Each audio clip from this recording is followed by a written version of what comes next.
Cage Minds with Josh the Destroya Montoya back in action. How you doing, sir? I'm good. How are you? I'm doing all right. JacksonWink Fight Night 3. You're going to be in the main event, a rematch against Abel Cullum. Tell us how this fight came together. I just got a message, and they said, "Hey, look into." Well, first they asked me to if I would be interested in fighting Steve Garcia, and I said no because Steve Garcia is a really good friend of mine. And so they said okay, because I was fighting at 135, and then they said, well, what about Abel? Because we can't find an opponent to fight Abel. And then I said, well, now you're making a little bit more sense of me doing a good fight, because me and Abel fought about 8 years ago, and he beat me. So it wasn't really a fight. It was he took me down and he capitalized and took my back and submitted me with a rear naked choke. So yeah, I've always had that. I've always wanted to have that rematch, against him. My whole career. So when they offered it, I couldn't say no. It's like, it's not going to happen very often, and he's a tough guy, and I need something like that right now to just stay alive and just be happy and a goal like that. When did the return to competition come into your mind? Was it just with this process of the phone call? Because I know you never left martial arts, even though you weren't still getting punched in the cage, still working. Always we saw you in the corner, Jerome Rivera. So when did getting back in action come into your mind? So after I fought Nick, me and my wife, she got pregnant, and we got notified that we're having twins, and it just changed everything from there, because I didn't know what I was gonna do. I mean, I thought I was ready for a child, but two at the same time. This was a different journey that I was gonna go down, and I really. Family is really important to me, and I really wanted to be there for my wife and for my kids, and I want them to be born into a safe environment, and to know that I love them, and I just wanted to be. I needed to go down a different road, so I had my kids. I got an 8 to 5 job. I started working at an audiovisual company, and yeah, man, like I was working a real job, and I never had a real job because all I was doing was fighting, and competing, and that's how I made a living. And then I got a real job, and I was there for, a couple of years, and, I did really good, and I enjoyed it. I made some lifelong friends, and, they would always, a lot of people would always ask me, like, are you going to fight again? And I was just like, nah, like I'm not, like I'm done, like I'm done. And then I started really just doing like the norm of just being like a normal human being, and it was nice at times, and I really enjoyed it.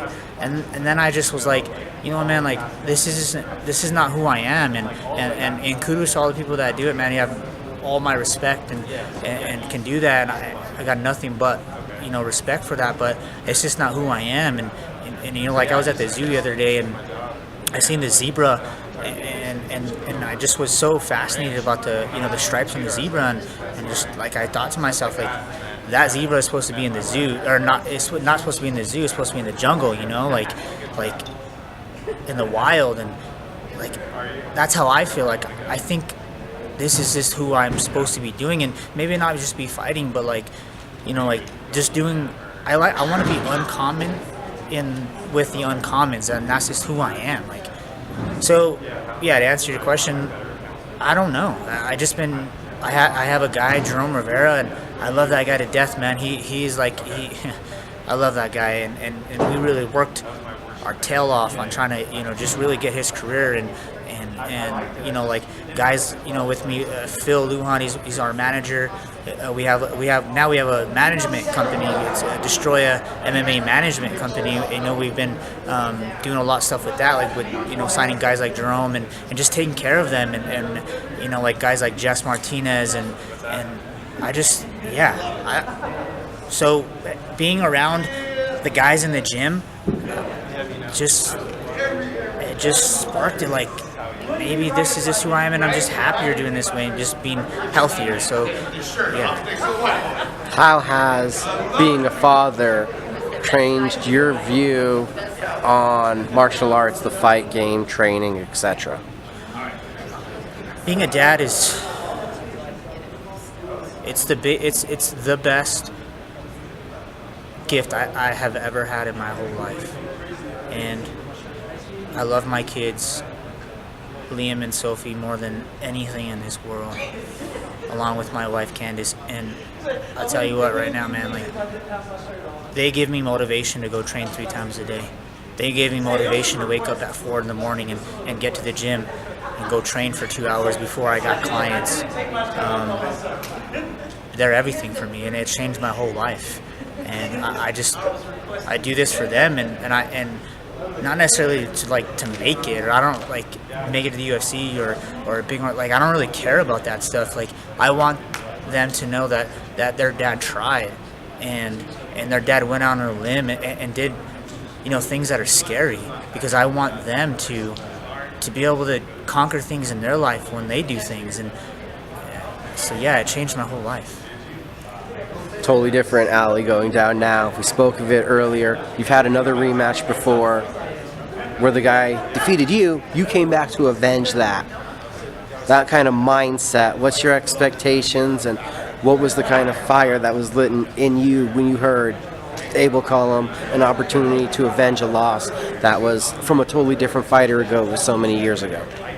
When I fought him, I was about 19, 20 years old, and I was going through a hard time in my life, and what happened was I was training at a gym, and a coach that I had, he was a real big aspect of my life, and me and this coach, we had a falling out, and that hurt me. And it was 2 weeks before the fight of Abel Cullum. And I didn't know what I was getting myself into. I was a cocky, arrogant kid. I was super cocky, super arrogant. And I went to Rio Doso by myself. And some guys at Jackson's, because I was training there, and Little John and Frank Gomez, and they came down there to corner me, but it wasn't the same because I didn't have my coach, the guy that I was comfortable with. And I wasn't in the right mindset.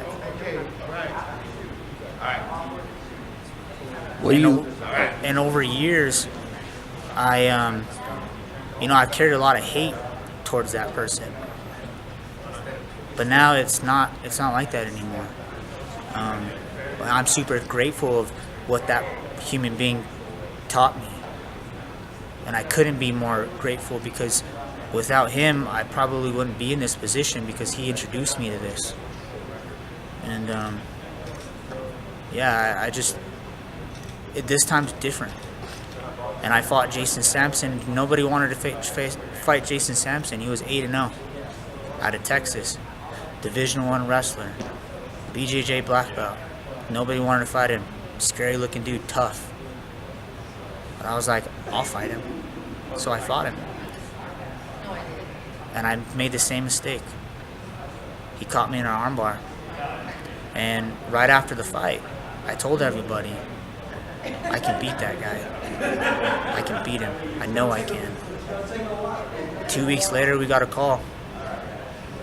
They wanted us to be the co-main event in Dallas, Texas, because they couldn't find anybody to fight Jason.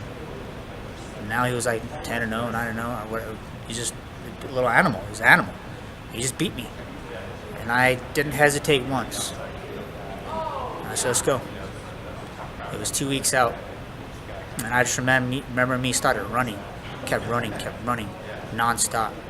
I just kept being as tired as I can. And we went out there, and we had the greatest performance I've ever put on in my career. And no one's ever seen it because the video has never been put out. They wanted to save him because they were trying to boop him. He went to Bellator. They were trying to get him to the UFC, and then no one wanted to see him to see what I did to him. It was a split decision, but I beat him. I beat him because I knew I could, because I knew I was that good. Now, same thing with Abel. I have no hatred toward Abel whatsoever.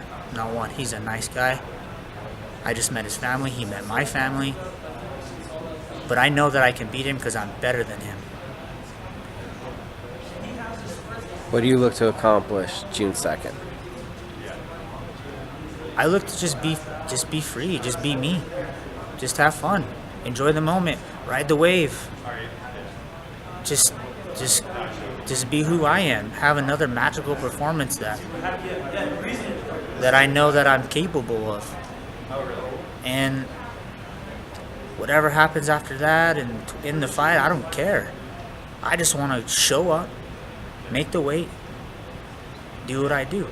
And what I do is I come fight whoever guys don't want to fight. The guys that are scary, guys that are tough.